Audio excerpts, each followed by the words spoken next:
name is Emma. I'm a research fellow at NTU. I research heat. So how hot is it now? How hot might it get? And how does this impact our health, our well-being, and our livelihoods? I think we have a really fantastically diverse panel today, sort of spanning the various landscapes of resilience in Singapore. So I will remind the audience that we have the Menti QR code. We'll make sure we leave plenty of time for questions at the end, so you can pop your questions in there and also vote for them, or we can also pass the mic around, depending on the mood of the audience. But I want to start by asking you guys to think about what you think the biggest challenge to resilience is in Singapore. I would love to poll the room, but I'll ask you to think about it, and then I'd love to hear at the end whether you change your mind after this panel discussion. So we'll get to it. I'll start by asking each of our fantastic panelists to introduce themselves, a bit about what they do in the resilience space, and from your perspective, what you think the biggest resilience challenge is. So starting with you, Seng. Thanks. I'm Kian Seng from Building Construction Authority. So my main piece of work is to run and manage the Green Mark scheme. So it's a green building rating tool that we developed to engage industry, the built environment, to really put in effort to mitigate its impact on environment, as well as to also be a platform for innovations to come forward and be tested. So I think maybe to me the biggest challenge for in terms of resilience is actually our global warming that is going to impact the built environment in terms of thermal comfort. In our plans to go net zero, we have kind of pencil in natural ventilation, mixed mode ventilation as a means to help us reduce our energy consumption. But the fact is that if the environment, the external environment continues to be warm and humid, then I think depending on the external environment to provide comfort will be very challenging. So it is a race against time, putting in measures as well as tracking the external environment. So it reminds me of a conversation I have with my colleagues from the Ministry of Education. So in our schools, in our public schools, the classrooms are naturally ventilated with ceiling fans. But they are facing a lot of pressure because of global warming, because of the external environment. It is not so conducive for for learning to take place. So they are under a lot of pressures to provide air conditioning.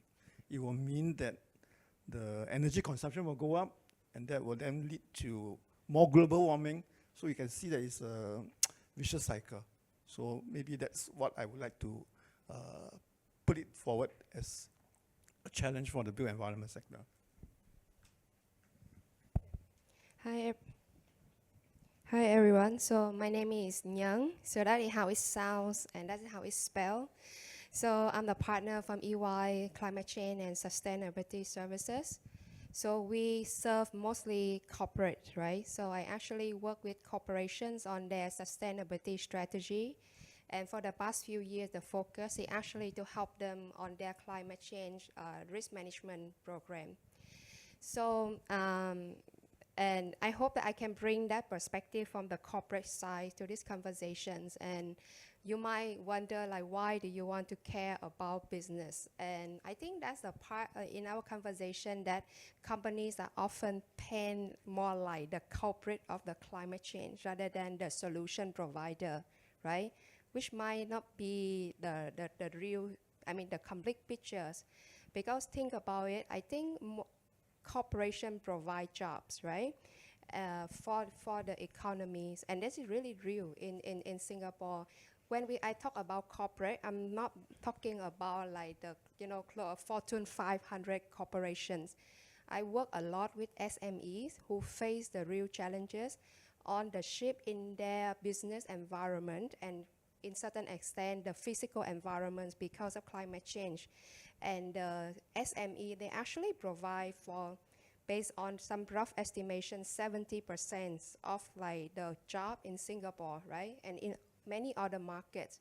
So on how to help those business to become resilient in the future, whether is it a net zero future or is it some other future, has a real social consequence. At least that's what I believe, right? And in fact, the struggle that they face right now is not yet some far-fetched future, but already some of the reactions by, you know, like the different stakeholders around the world when it comes to the conversation about the climate change. Like, for example, the new standard introduced about the disclosure, we place a lot of, you know, costs on the companies to actually do the reporting, or new tax, right, you know, in some part of the world that could impact the supply chains here, and so on and so forth. And it particularly in Singapore, the challenge for the companies here is that Singapore company is just one part of the value chain. The most of production is from other country. Singapore is a trading hub, and then they are going to deliver into another market, right? So in fact, they are caught in the between. So, and how much Singapore corporation can drive change, and how they actually adapt to the new market demand, at the same time bring along the value chain players into this whole conversation, is actually a very tricky question for a lot of corporations. So yeah, that is the type of conversation that I have with my clients day in and day out. Hopefully that I can bring that perspective, you know, into that conversation as well. And of course, the physical climate mitigation adaptations also have the impact on the business, because most of the time the SME are the one who don't have the enough resource for most of the climate mitigation and adaptation, and they will need the assistance from the government on this topic. Yeah, I think that's a little bit about me, and I think in a way also I think the biggest challenges when it comes to climate resilience as well for Singapore. Okay. Hi, I'm Jair Smits. I'm the director of Witteveen+Bos Southeast Asia. Witteveen+Bos is an engineering and environmental consultancy firm headquartered in the Netherlands. And as engineers from the Netherlands, we are expert in everything water. Yeah. So, Recognition as well. yes, everything water. Here in Singapore, actually, you could summarize what I do is actually to try and bring innovations into Singapore and the region. And especially on the topic of today, I would say, is getting the knowledge on building with nature into Southeast Asia, into Singapore. So now on the biggest challenge for Singapore, and I think actually previous speakers actually talked about it, I believe there are two topics that came to my mind actually.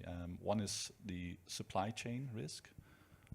So this is more external. It's like how climate risk over the border can impact actually whatever happens in Singapore.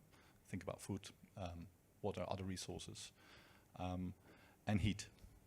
So between the two, and it's not because the moderator is expert in heat, but I would pick heat stress as the biggest challenge at the moment. And actually in my daily life, I can already see how I make judgments on that. So I got a daughter, and I give soccer training to her every Saturday. But then this new season started, and they shifted from 9 a.m. to 12 a.m. soccer training in the blazing sun. And I was like, no way. We're not going to do that. It's going to be torturally hot. It's not going to be healthy to sport at that hour. It should actually be forbidden. So I think this will impact us. And you know, we had last year, I think, a record year of 37 degrees in Singapore. And I believe it was also recently, I think this summer in the news, that by 2050 or by 2100, I think 2100, 350 out of 365 days would experience 35 degrees as a maximum temperature. 35. Then with the humidity of 70%, that will feel like 41, 42, something like that. Our body temperature is 37, so just imagine how you're going to try and cool yourself. Yeah, I think this is something is imminent, it's now, And I think this is something that also BCA is working hard on, that you're researching hard on. So I think that's really good. It's not my expertise, so I'll leave that to you. But this is, from my current perspective, the biggest challenge. Great, thank you. Yeah, thank you for saying that heat is the most important issue. I agree. But it's really interesting to hear how some of these answers are similar and some are different depending on the scale you think of, right? Like whether it's your personal scale, how you live your life, versus a corporation versus a building or a city or the region. I'm curious if any of you want to weigh in on that idea of like thinking of these different scales. How does this change the way we think about risk and manage resilience? Maybe a bit of a curveball question. I think on the topic of urban heat island effect, heat resilience,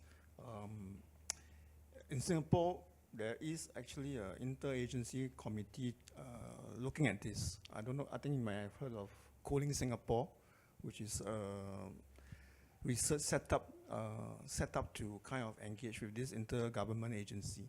So we look at the issues at two levels. One is at the precinct district level. So that's where planning, city scale or district scale kind of interventions will help. Then there is also the intervention at the building level. So that's where my agency play a smaller role, because in buildings there are things you can do. You can put in greenery, you can put in cool paint to kind of mitigate the effect of urban heat island effect. And it's very important to us because, as I mentioned earlier, we are kind of betting on natural ventilation, hybrid ventilations to further reduce our energy footprint for the built environment sector. So if we don't do this well, then all these initiatives, all these schemes will not work. So we are putting a bit of emphasis on helping buildings, especially new build, put in some of these measures to mitigate urban heat island effect, so that collectively at the district level, we have a better chance of having a more conducive environment. So at the district level, JTC has gone. So they do some of this planning on the massing together with URA, and in the housing estate, HDB will do the same. So there's this some high level planning to kind of make sure there is a wind tunnel effect in the prevailing wind direction, so that you can get this cooling effect from the environment. So these are some of the things that we are doing. And I think Justin made a very important point about the response. So actually, I think, I don't know whether it's unavoidable. I think some of these incidents were going to happen. What is important is how we respond and how we recover. So I think these are some of the things that the committee is looking at it. I think from the corporate level, I think I view on the extreme heat, I think there are a lot of policy reactions that we usually advise the clients. Like they really need to rethink about their workflows on how they be able to mitigate some of the extreme heat impact on their value chain, and especially on their workers and employees. And that could be including adjusting the working hours, or even, like consider update their health and safety policy, or even have the, the risk assessment, updated risk assessment for the kind of work that they want to ask the employees or workers to work on, especially they are in, exposed sectors, right? So the policy, the reason why is a policy response, because in a lot of cases, they wouldn't have like the resource, right, in order to put in place, like, I would say more infrastructure change.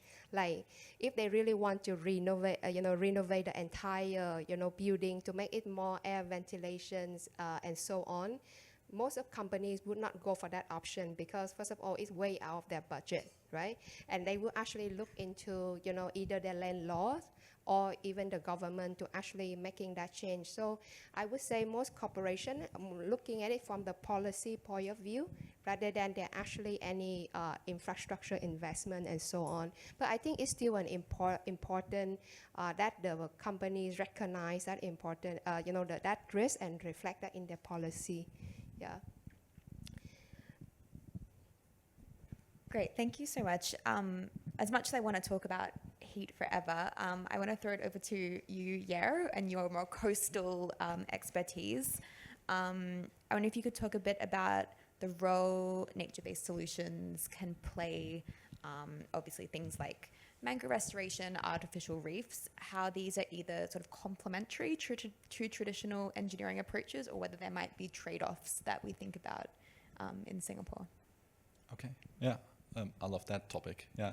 So maybe first of traditional solutions versus nature-based solutions, and this may be a strong personal opinion that I have, is that I believe it shouldn't be either or. It's a combination. Every solution should in some way explain how you incorporate natural processes in it, and by incorporating natural processes in your solution, then maybe by the definition you're making it nature-based. I mean, it's a bit of a container term, so I prefer to call it building with nature, and I believe that with every project that we do from now on, we could actually not do an environmental impact study, but an environmental enhancement study. Looking at how can that development actually be a nature-positive development. Rather than that we evaluate whether it's an impact on the environment that we can deal with and that we can be okay with.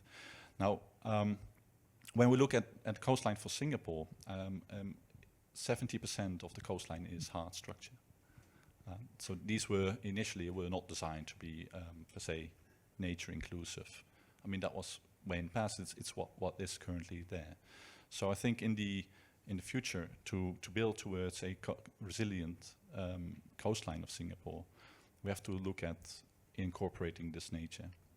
Now, mangroves indeed will not necessarily be the solution for all the coastlines. It's pretty select. You need quite a bit of space for that. But we've implemented an oyster reef here in Singapore, the first oyster reef, our own initiative in the northeast of Singapore. And that actually proved to be quite successful in terms of attracting biodiversity.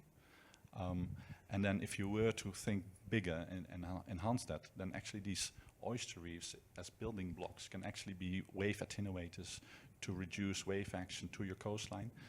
And it attracts these biodiversities. And if oysters grow on them, actually dolphins love them to eat them. So you can get dolphins in front of the coast. Now, I'm just dreaming, but just imagine that there's a living sea coastline that is abundant with this kind of biodiversity, I think, and then as well as protecting our coastline. I think that's a much more interesting future than traditional breakwater solutions. Yeah. I think maybe I'll leave it for you if there are further details. Yeah, I love what you said about switching the focus from let's try not to harm nature to actually let's be on the front foot and let's see what we can do to enhance nature. But from what you were saying earlier, Nhang, it's like corporations maybe are focusing more on the policy side, right? They're following the regulations. How do you think we could switch this so that it's not just a ticking box exercise, but actually going for this idea of enhancement and actually trying to do a better job? What's the balance here with public regulations and private corporations to think about things in a new way? Actually, that's a very good question, and actually it's my favorite topics, personal favorite topics, because in the realities, right? Actually, when we at any business, it's always about the cost and benefit exercise, and sometimes it's not only the cost and benefit. There are actually very real challenges why certain solution could not be driven by corporation alone. Let me give you an example, right? Even in shipping right now, right? We are talking about alternative fuels, right? You are talking about green ammonia, right? The challenge with why the adoption of alternative fuel cannot take up is actually is the supply problem. That means the supply is not enough or the price is just too high in order for the company to take it up, right? And there always the additional cost for them to scale it up, because if they want to buy, like for the supplier to provide more green ammonia, they need to have the enough demand, which one corporation cannot match the demand for green ammonia.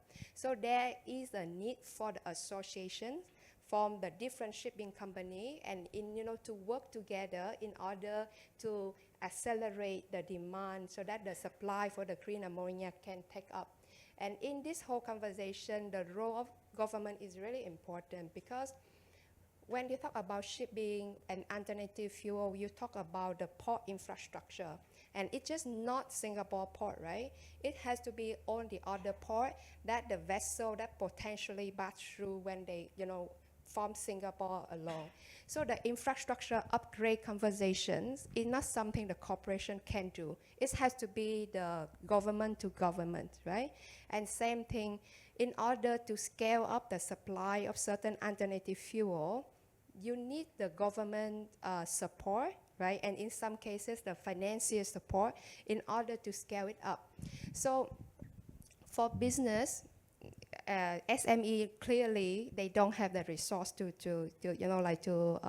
take this up, and to be in most situations, they actually the one who suffer, from some of the policy actions. And I can explain, I can give example how some of SMEs suffer from this. But even the larger corporation, there are certain things they really cannot do. So if you ask me, I think private-public collaboration is really, really important. But how it looks like will depend on the sectors. I just gave one example in shipping, but this collaboration will look different for different sector. And if we talk about buildings, sector, there are even more, collaboration opportunities, even from the, resource side, in the building topography, from the design and so on. Yeah. Maybe I just want to kind of add on that. I know SMB face a lot of challenges, and sustainability might not be top of their agenda. But I think we probably need to start the conversation early so that they are aware of the impacts that are going to come that will affect the business. I said this because in the space of power generation, people are divesting from coal. So it's a matter of time when the landlord starts to be under a lot of pressure to decarbonize, they will then work with, or maybe force their tenants to go green. Or maybe if they are not green, then there's no space for them to be at their building. So I think these are the possible impacts that will come. So I think it's good that we start a conversation early with the SMEs, and they ought to have a pathway to net zero as well. So many of the energy or carbon intensive industry are really coming together as part of international collaborations to determine a pathway to net zero. So you have a steel industry, you have the cement industry, you have the concrete industry. So I think while sometimes they may try to drag their feet, I think it's up to us to kind of challenge them to put in place a reasonable pathway to net zero. And if all the major carbon intensive industry get the act together, then I think the world will be in a good shape to get to net zero. Without this, I think we'll be cooked, yeah. So we need really to have that cross-border, sectorial kind of approach. The very energy intensive, very carbon intensive ought to come together to agree on a pathway to net zero that is both reasonable as well as ambitious enough. Yeah. Hopefully that's what they're doing at COP. this week, right? Yeah, we got Article 6 agree. I don't know whether that will hold, but that's hope for us. Yeah. I'll take this opportunity to remind the audience to jump on the Menti and vote for questions or add in your own questions. I think we'll come to questions soon, if I'm correct on the time. Not sure what time we started. Okay. So there is a question maybe I would like to answer. Sorry, can I ask my question first? I'll take this one. So as a scientist, I think we're often feeling like both the public and private sectors aren't moving quickly enough. We want more, we want it now, we wanted it 2 decades ago, and we're really worried. I'm curious to hear, you guys come from very diverse backgrounds, your take on this. Do you think we're moving quickly enough, and what do you think we could do in your sector to like accelerate action? Because we talk a lot about pathways, but you know, it's a very, what pathway are we on and how do we get there quicker? Yeah, do you want to go first? Yeah, I wanted to answer it with a rap, but I didn't have the preparation time because no, but clearly we have to do something different. That will be my answer. It's not going fast enough. We should accelerate, but we aren't. We have COPs and COPs and COPs, and still the emissions rise.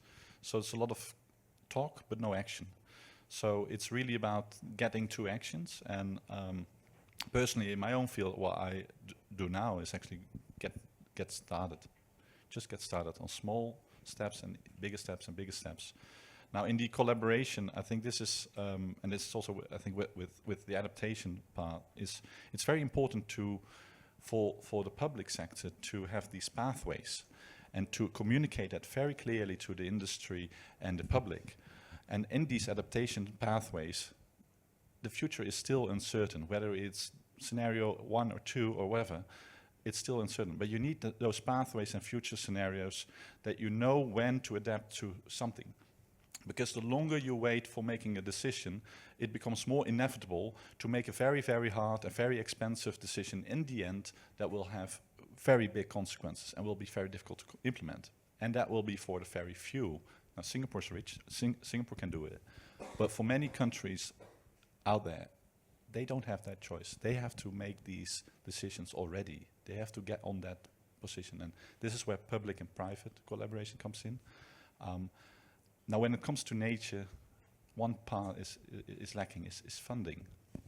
I think it was a PwC report from I think last year that is almost it's a Bloomberg report from just a few months ago. There's a $900 billion funding gap on nature restoration, and that's a big gap. So this is something we have to overcome. This is something that I don't think there's a solution yet. Carbon credits will not solve it, is my opinion. We have to find other ways in these partnerships to get this going.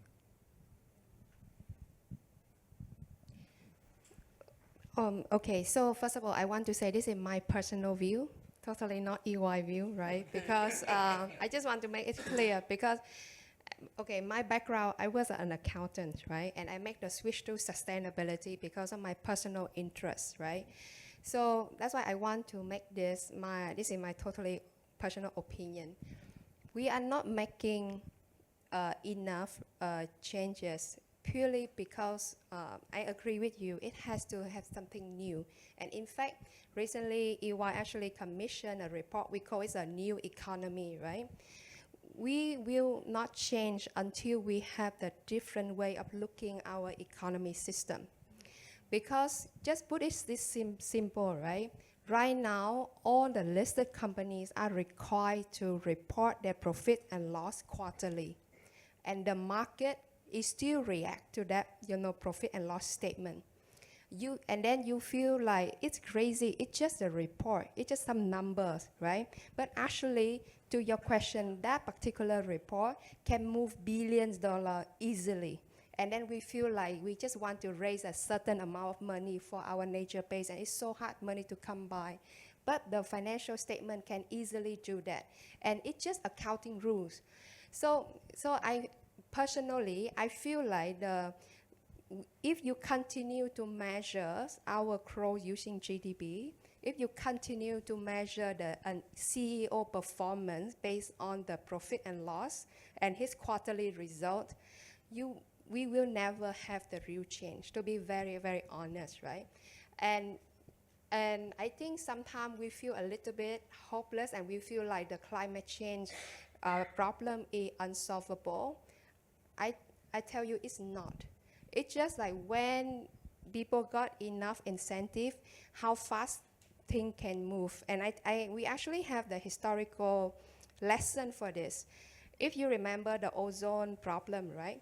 How we actually can fix the ozone problem just because DuPont managed to find a solution to it and managed to commercialize it. So that's just to tell you how, and that's the reason why I chose to become a consultant in the first place, because I strongly believe corporation can be a very effective institution to effect change if they want to, if they have the adequate incentive. It's just that we as in the populations as well as the government have to work together to come up with a new incentive scheme. It shouldn't be based on the profit and loss anymore. It should be about the well-being, the adequate growth. And if we don't measure by GDP, then what are we going to measure our progress, upon, right? So, and now you know why it's a personal view, because it's a very rustic, it's a view, and I'm still within, a capitalism system. So, again, but if you ask for my honest opinion, that is my honest opinion. If you want things to really move as a scientist or as the community want.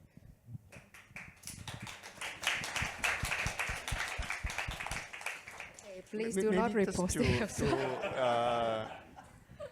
I think I've been, Greenmark has been around for almost 20 years. In fact, next year will be our 20th anniversary. There's going to be a campaign to kind of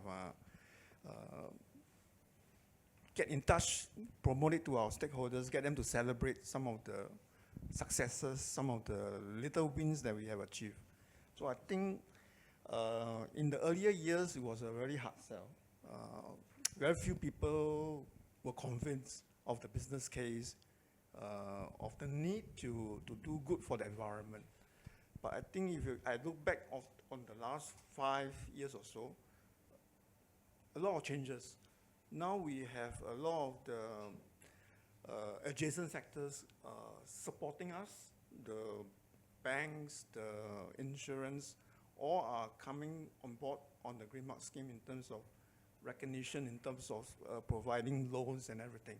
So I think once the financial industry comes on board, I think the whole economy will change. So I think there is a little bit of space for optimism that the world will somehow get its act together. So you can see our colleagues from MAS and the banks, the 3 banks in Singapore, very active in all these regional platforms and everything. So there's a lot of work going on to see how we can provide a bit more support, incentive to go green. So I think we should, having a revolution will probably put us a few steps back before we get forward. I think if we can get the financial industry interested and sustain the action, I think there is hope for optimism. Great, thank you so much. Let's have some rapid fire questions. Sorry, keep losing control of this, but there was a couple on thermal comfort for you, Kian. Yes, I was going to try to answer that. So there were two, so this, I think, on the... preliminary question we get either from NEA colleagues or from BCA colleagues. So my take is that this is sometimes a personal preference. I wear jacket here, not that I know that it's going to be very cold here. I know this is CDL's run premise is going to be set at the right temperature. But I think thermal comfort is about personal preference. It's very hard for regulations to be very hard-handed. So my suggestion, my advice to the audience, to the public is that you should feedback to the owner. And if you think that they are wasting energy, you should vote with your feet. Don't go to the mall, don't go to the hotel. If you think that the office is too cold, you may even want to quit. You know. So vote with your feet. Yeah. Actually, Don't complain to me. I can't do anything for you. Yeah. No, But it's a fact. It's a yeah, fact. yeah, It's a fact that yeah. it's also very challenging for the. My other job is also to kind of develop the FM industry. So the FM industry face a lot of challenges, and one of the biggest challenges is feedback on air conditioning. And to them, when it's hot, then that's really the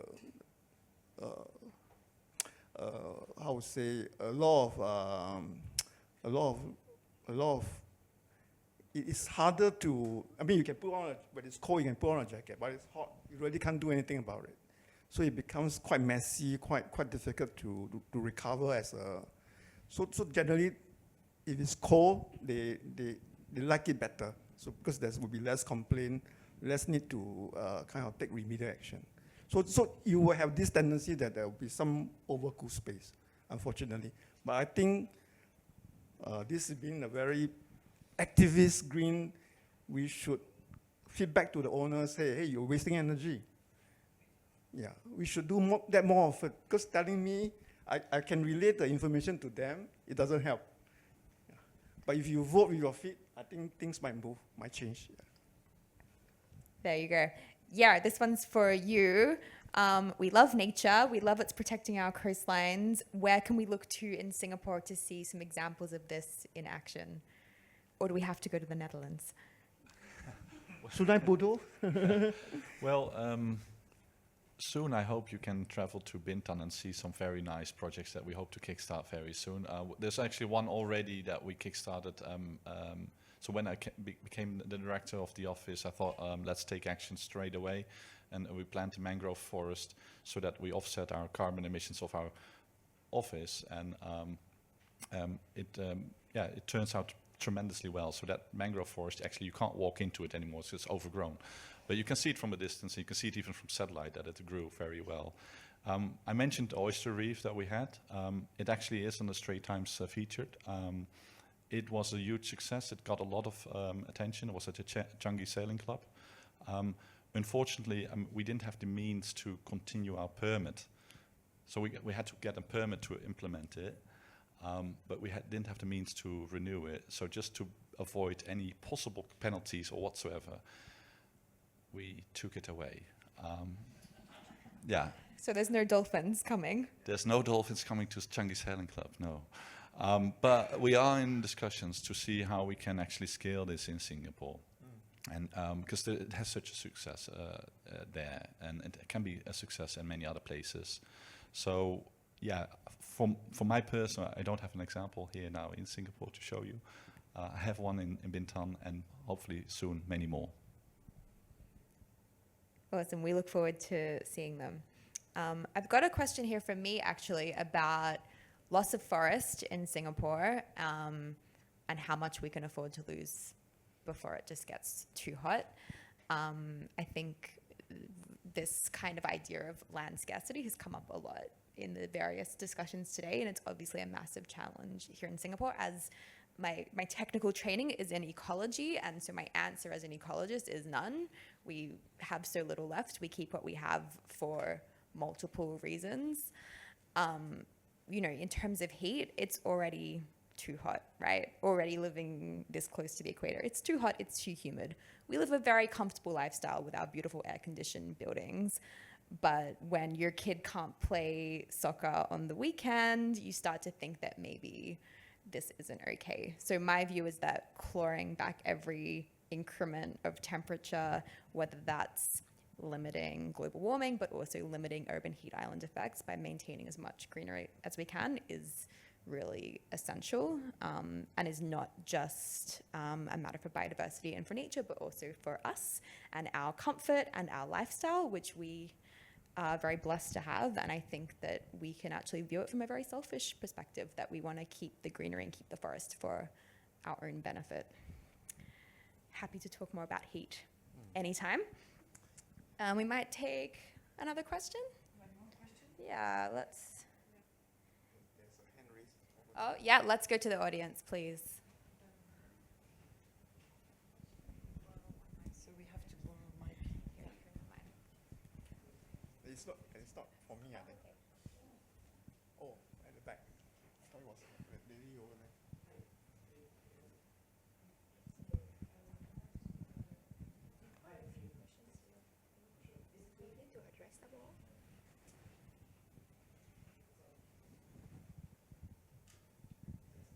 I think that Okay, that's okay. I can project my words. Hi, good evening, and firstly, thank you all for coming and for sharing your insights. It was a very interesting panel. My question is for Nhang in particular. Thank you for the candid sharing, and I share a lot of your values as well. I was actually with the EY supply chain consulting group for about 3 years, trying to build up the supply chain sustainability practice as well. And you know, every week I would feel like it was a very difficult battle to try to build that up. So I'm just very curious how you stay hopeful that you know, such systemic changes can happen. And I think a lot of us are in careers where maybe sustainability is not really in the center stage, doesn't really take the center stage. So any advice on how we can stay hopeful and maybe incorporate a little bit of sustainability work in whatever work that we do broadly? Yeah. I went through what you went through for sure. I think I've been in this field for 8 years, right? And I told you I switched from accountant to become a sustainability practitioner because, okay, I want to fix the world, right? It's a wishful thinking. But I mean, my view has been moderated a lot over the past 8 years. And I think you're right. If the more you work in the field, the more you face with a lot of practical challenges, and you realize the sustainability struggle is as much a technology struggle as well as the social, as well as the value struggle, right? And I totally agree with you. We always talk about government and corporate, but we rarely talk about the personal accountability in this whole thing, right? Are we willing to turn off the aircon and then suffer from a little bit of discomfort so that we limit the climate change? Or, you know, sometimes we don't, right? And we still enjoy a lot of comfort that create, you know, a lot of emissions. So the more you know about the topic and understand how complicated this whole thing, sometimes I do, my hope does, you know, like going down a little bit, but then like, okay, what picked me up and continue is I truly believe that whatever you do, there is some incremental benefit, right? And it's still better for someone to do something than nobody is doing at all.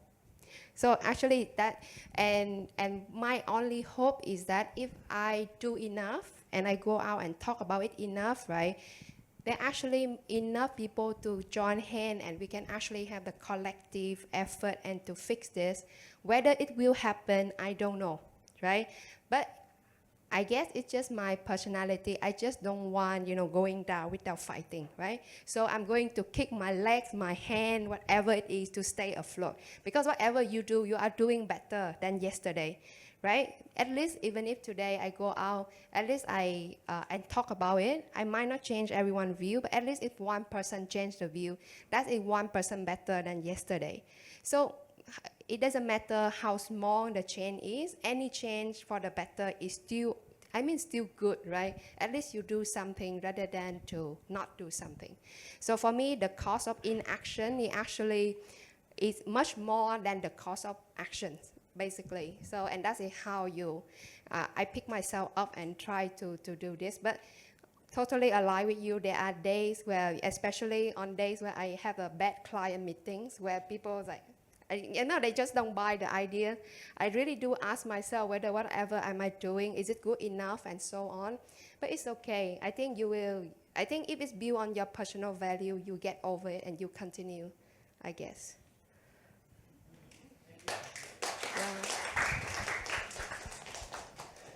Some more questions for the panel? Hi, thank you for the panel discussion. My question is really for Nhang as well. Just a bit of background. I'm also like the other panel speaker here.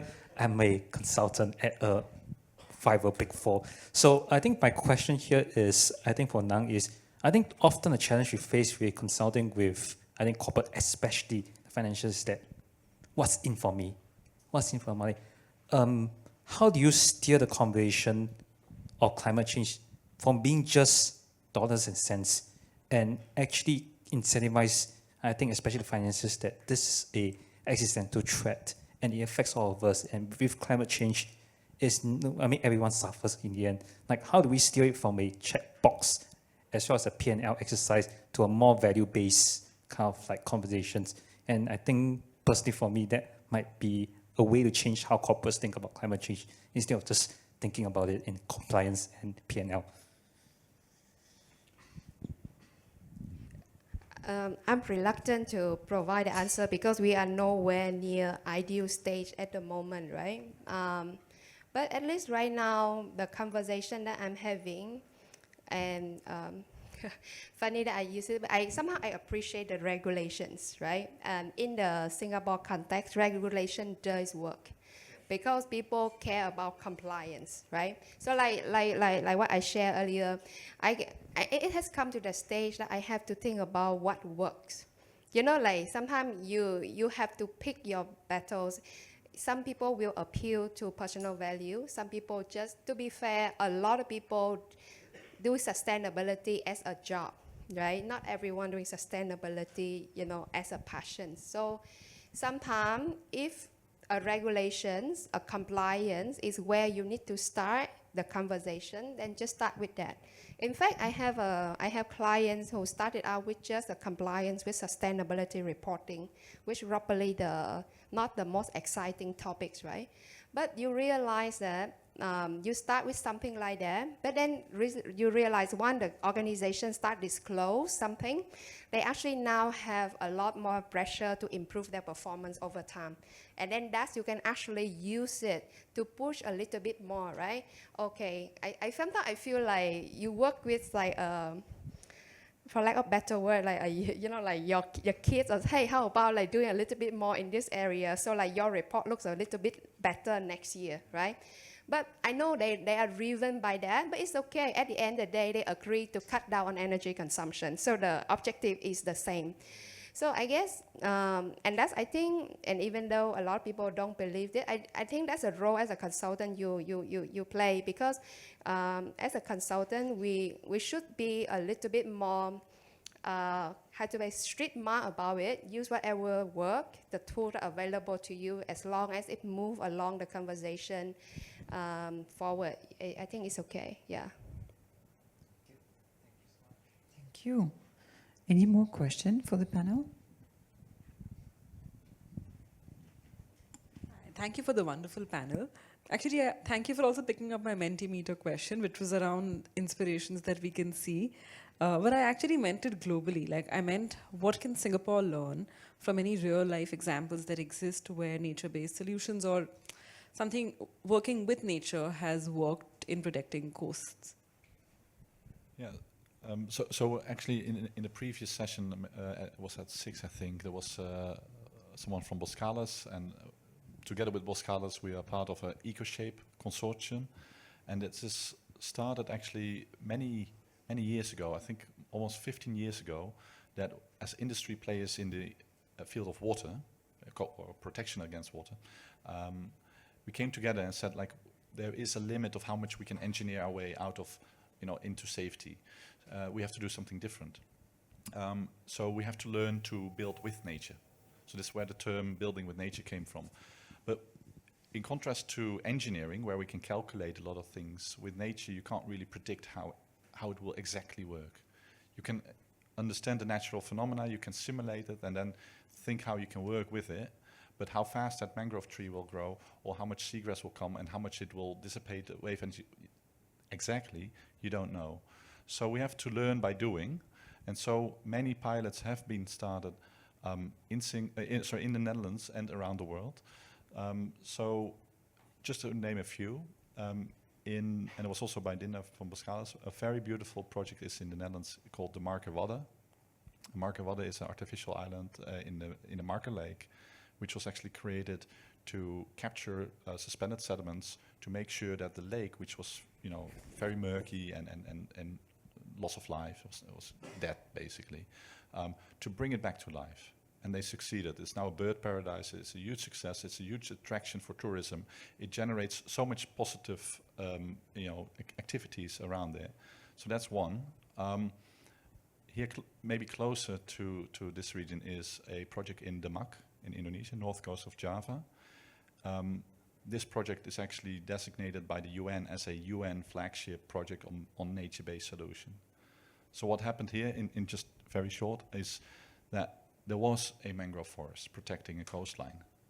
But then, in an attempt to increase the livelihood of the population, it was chopped and replaced for aquaculture ponds. But by doing so, they exposed it to the wave action from the sea.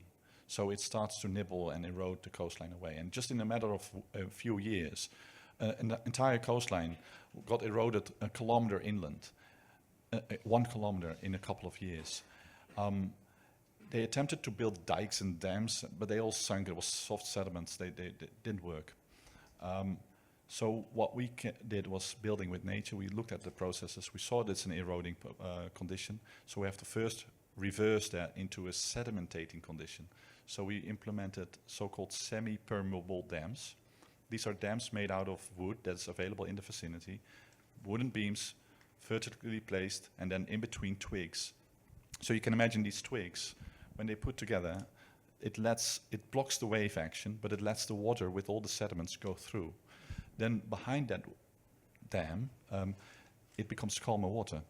And calmer water, the sediments in it will start to settle. So behind these dams, you get sedimentation, and this sedimentation will enable mangroves eventually to naturally recruit. Initially, we helped them a little bit. We planted a bit of mangroves, but eventually we stopped because we saw natural recruitment taking place. And so bit by bit, with placement of these semi-permeable dams further and further into the sea, we are busy recovering that lost land. And in addition, the local communities, they got training on how to better manage their aquaculture ponds so that they don't need a lot more space to get that livelihood improvement. So that's a project. If you go to the north coast of Demak, of Java in Demak, you can witness it firsthand. Yeah.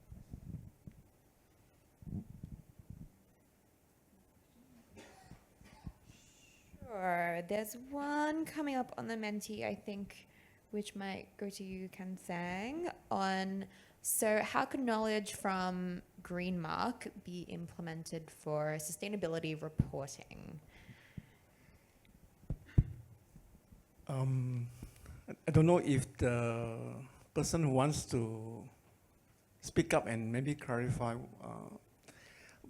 My take is that in our website, the requirements are all in our technical guides and everything. And some of the consultants, the BE consultants, have actually taken those as input for their chat box. And you can actually pose a question and then they can kind of answer. So I think the Big Four should be able to invest in some of this technology and then leverage on the information that we have on the website. So I think if it's a BE kind of stakeholders, they would probably be listing down their assets and then what is the rating, be it Greenmark or be it some other tool that they use, could it be from US, from Australia. So that is the basic information. And I think the other information that they're likely to include would be the energy use index, which will be representative of the operational carbon. And I think the banks look at it very religiously in terms of issuing bonds or loans. So these are probably the key elements of the Greenmark. Consultants should pay particular attention. Maybe on the add. No, actually, no, you're totally Right. Actually, we do use BCA cream mark to advise a client when they need to set the metrics or the targets, right? I think in terms, towards building future resilience, or in a way just to see any improvement, environmental performance, you need to set the right target, right? And that's the thing that most organizations don't like, to set the targets. So usually the fact that in Singapore, we actually have the standard like BCA cream mark, it actually really useful because the companies, the most often asked question is, how am I compared to my peers or the best practices? And for other sector, it's really hard for them to answer that question. But at least in the real estate sector, having a reference point is really useful as well. And I also appreciate that the cream mark requirements get a little bit harder and harder to get. So in a way, it also push the companies, right, to move towards improve their environmental performance as well. So we do use it. And actually just now, I think Finn also mentioned about the tool on how I think BCA has developed to how to do the Scope 3 estimations. I think that is really useful because increasingly companies are facing the demand to actually understand the impact along the value chain. And even though it's estimation, it's really hard for company to actually to come up with that. So having a sector perspective on what's your Scope 3 for the building is actually very useful as well.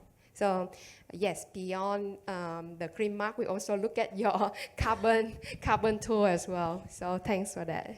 Great.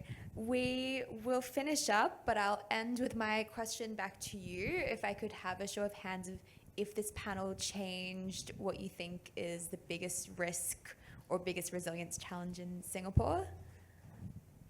Yes? Some people? Did it maybe make you think it's more complex or more challenging than you originally thought? Or no? Maybe we're all skeptics of our pathway to resilience already. Anyway, thank you so much to these fantastic panelists, and thank you. Thank you very much to Emma, Seng, Nhang, Jair, to Anne, and to the team who actually put all this together and worked endlessly and tirelessly to organize that fantastic event. Thank you to all of you for being here with us today. Bye-bye.